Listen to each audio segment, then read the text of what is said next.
हे welcome, सभी का साधना है, इसमें स्वागत है। तो हम लोग कंटिन्यू सीरीज चालू करेंगे। ये एनसीईआरटी का चैप्टर 5 है, हिस्ट्री का क्लास 6 का। तो इस वाले इसका पीडीएफ आपको केवल और केवल एक ही टेलीग्राम चैनल पे मिलेगा, साधना आईएएस। उसको ज्वाइन कर लीजिए, ठीक है। उसका वो टेलीग्राम चैनल आप ज्वाइन कर लीजिए, बिकॉज आपको ये पीडीएफ भी वहाँ पे मिलेगी। एक क्विक रीजन पीडीएफ है आपको। डेफिनेटली इसमें सारे इंपॉर्टेंट पॉइंट्स कवर है, एक भी पॉइंट छूटेगा नहीं, और मैं डिस्कस कर लूँगा तो आपके बैक ऑफ माइंड में फिट हो जाएगा। तो इस वाले बुक्स में हम लोग देखेंगे what books and burials tell us, मतलब इसमें जो बुक्स में जो लिखे हैं और जो हमको ब्यूरोस मिले हैं। ब्यूरोस में मतलब हमने ने कुछ भी एग्जीबिशन किया तो उसमें हम लोग को क्या क्या मिला, क्या क्या एविडेंस मिले। तो इस वाले वीडियो में हम लोग वो देखेंगे। बुक्स में मतलब समझना, अभी आपको जानकारी सब कहाँ से मिली है।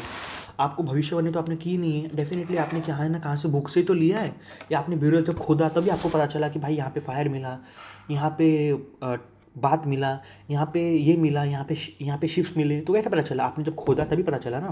तो अब अभी हम लोग देखेंगे बुक्स। अभी है ना, इसका सीक्वेंस आप याद रखना कैसा। देखो इसको ना मैंने में बनाया RASY, रहस्य। 2-3 बार बोलो, रहस्य रहस्य रहस्य, याद हो गया ना। ऋग्वेदा, सामवेदा, यजुर, अथर। ऋग्वेदा में आएंगे, ऋग्वेदा क्या है, सामवेदा क्या है, यजुर्वेदा क्या है, अथर्ववेदा क्या है। इसके ऊपर भी हम लोग आएंगे जब आगे वाले वीडियोस में हम लोग कंटिन्यू करेंगे। तो ऋग्वेदा में क्या है, ये इंक्लूड मोर 100 भजन्स। उसको हम लोग बोलते थे सूक्ता या वेल सेड, मतलब अच्छा से बोला हुआ। ऋग्वेद में जो भजन है ना, उसको हम लोग क्या बोलेंगे, सूक्ता, ठीक है। जो भजन मतलब सपोज अभी आपका कोई मूवी है, जैसे कि अगर कोई गाना है, अगर तो उसको हम लोग उसके गाने का एक नाम होगा ना।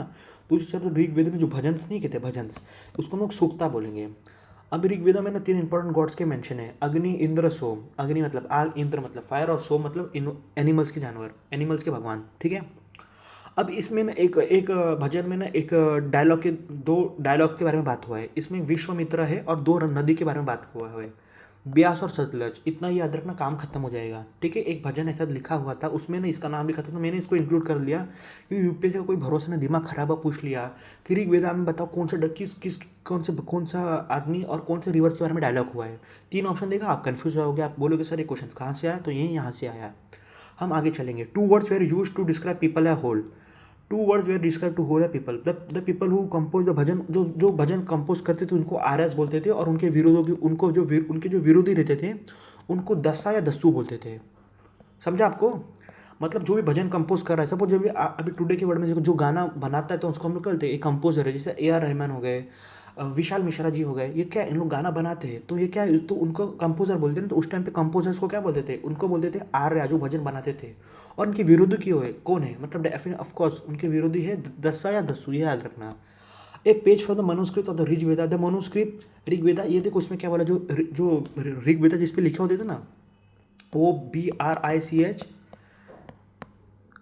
2 मिनट रुको, ब्रिज बार्क, हाँ, जो ब्रिज एक पेड़ होता था, ब्रिज, उसके बार्क्स के वो पेड़ पत्ते पे बना के लिखते थे। और इसको अभी ना ये है ना, इसको स्टोर करके रखा है पुणे के एक इसमें म्यूजियम में।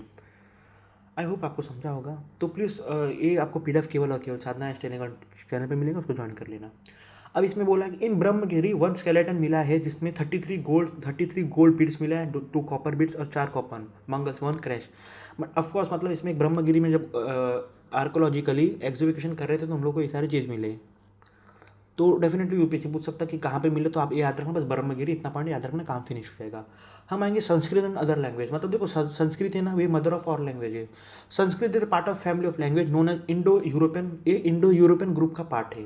जो आज देख रहे हैं ना, आसाम, गुजराती, हिंदी, कश्मीरी, सिंधी, सारे संस्कृत से ओरिजिनेट हुए। इवन आपको एशिया के लिए लैंग्वेज है ना, पर्शियन, वो भी संस्कृत में, एंड मैनी यूरोपियन लैंग्वेजेस भी संस्कृत का ही थोड़ा सा उसमें एमलगेशन है।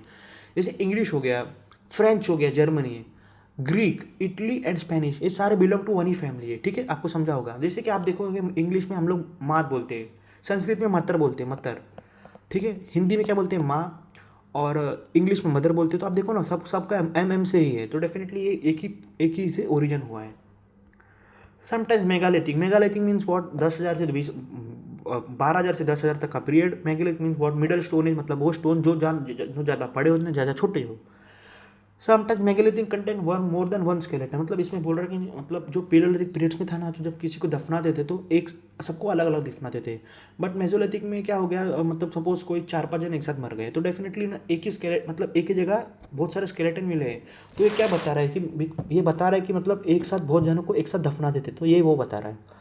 अभी हम लोग ईमान गाँव आएंगे। देखो प्रीवियस वीडियो में हम लोग ने ईमान गाँव के बारे में बात किया था। प्रीवियस वीडियो आपने नहीं देखा है तो जाके देखिया करो ये, बिकॉज इस सीरीज को आप एकदम लाइन से देखो तो ही इसका फायदा होगा।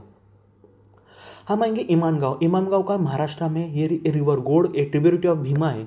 भीमा किसकी ट्रिब्यूरिटी है? भीमा ट्रिब्यूरिटी है कृष्णा की, सॉरी गोदावरी की कि शायद से कि कृष्णा की, मुझे मालूम नहीं है, बट आप इतना याद रखना कि भीमा, ठीक है, भीमा जो है भीमा शंकर से निकलती है। देखो ये महाराष्ट्र है ना हमारा, तो यहाँ से भीमा ऐसे निकलती है और आई थिंक ये कृष्णा तो ज्वाइन करती है कि गोदावरी, आई थिंक मुझे याद नहीं आ रहा है, ठीक है।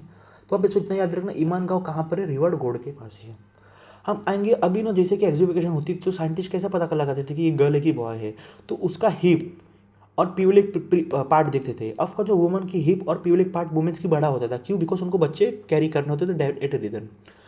2000 साल अगो फेमस फिजिशियन नेम चरखा, इसने चरखा संहिता लिखी। मतलब ये फिजिशियन था, मतलब ये हड्डी के बारे में, हड्डी का डॉक्टर था। इसका नाम इनका नाम क्या था? चरखा। और चरखा ने लिखा चरक संहिता। आपको ना ऑप्शन देंगे कि चरक का संहिता किसने लिखा है, और आप कंफ्यूज हो जाओगे। इसने बोला कि ह्यूमंस के अंदर 360 हड्डी है। मतलब सोचो कितना एक्यूरेट था उस टाइम पे। अभी 306 हड्डी होती है ना, मतलब इसने बस नंबर का उल्टा फिल्टा हो गया। तो सोचो कितना एक्यूरेट इन लोगों ने तभी प्रिडिक्ट कर दिया होता था। अब आएंगे राइटिंग्स के बारे में। तो सबसे पहला राइटिंग कहाँ पे डेवलप हो गई? चाइना के ऊपर राइटिंग डेवलप हो गई। पेपर भी कहाँ पे डेवलप हुआ? चाइना के पास। टी भी कहाँ पे डेवलप हुई? चाइना में डेवलप हुई। सिल्क कहाँ पे डेवलप हुआ? चाइना में डेवलप हुआ। चाइना अराउंड 3000 पहले, मतलब चाइना में ना ट्रिक अपनाते थे। मानो क्या करते थे उन लोग ने, सपोज कोई राजा लड़ाई पे जाता था ना, तो उन लोग क्या करते थे, एक एनिमल का बोन लेते थे, उस पर ना लिखते थे विन या लूज, मतलब उनके भाषा में। और समझो अगर ब्रेक हो गया तो मतलब समझो राजा हार जाएगा। अगर समझो वो ब्रेक नहीं हुआ, अगर आपने उसको फेंका तो मतलब राजा जीत जाएगा। तो ये एक तरह का अंधविश्वास था चाइना के पास, ठीक है, याद रखना। अब हम देखेंगे सब इंपॉर्टेंट चीज़ देखेंगे। Beginning of the composition of the Vedas about 300, मतलब वेदास का कंपोजिशन कब से शुरू हो गया? 3500 साल पहले ही। Beginning of the building of megalithic period, megalithic period कब से बना शुरू हो गया? 3000 साल पहले। सेटलमेंट एट ईमान गाँव में लोग कब बसने शुरू हो गए? 3600 से लेकर 2700। और चरक संहिता कब बिका? 2000 साल पहले। तो मुझे लग रहा है हाँ, अभी हम लोग न्यू चैप्टर देखेंगे, तो इसका आपको पीडीएफ केवल और केवल एक ही टेलीग्राम चैनल में मिलेगा, साधना आयस, उसको ज्वाइन कर लीजिए। आपको डेफिनेटली मैं अननेसेसरी कोई भी पोस्ट नहीं डालूंगा जिससे आपका टाइम वेस्ट हो। अभी हम लोग एनसीईआरटी हिस्ट्री का देख रहे हैं। ये जैसे ही खत्म होगा एनसीईआरटी का सीरीज हिस्ट्री का, मैं डायरेक्टली जंप करूँगा ज्योग्राफी में। उसके बाद मैं लूसेंट हैंड रिटन नोट्स पढ़ाऊंगा आप लोग सभी को, साइंस का जो इंपॉर्टेंट पॉइंट्स है मैंने, और कंप्यूटर का पढ़ाऊंगा। इकोनॉमिक्स का मैंने ये सब रेडी कर लिया है, बिकॉज अब टाइम नहीं मिल रहा है, बिकॉज और भी काम से हमारे टीम के पास, तो हम लोग वो प्रोवाइड नहीं करा पा रहे। तो बट आप एक चैनल पे जुड़े रहेंगे तो मैं डेफिनेटली आपको सारे कवर्स करा दूंगा। एंड हम लोग अभी पीवाई की सीरीज भी चालू करने वाले। मैं डेली ज्योग्राफी के 10 पीवाईक्यू और 5 पीवाईक्यू हम लोग डेली बेसिस पे हम लोग डिस्कस करेंगे। एंड सीडीएस, उसमें सीडीएस सीपीएफ सारे पीवाईक्यूज इंक्लूड होंगे। तो आपको ये 2026 के यूपीएससी प्रीलिम्स में काफ़ी हेल्प होगा।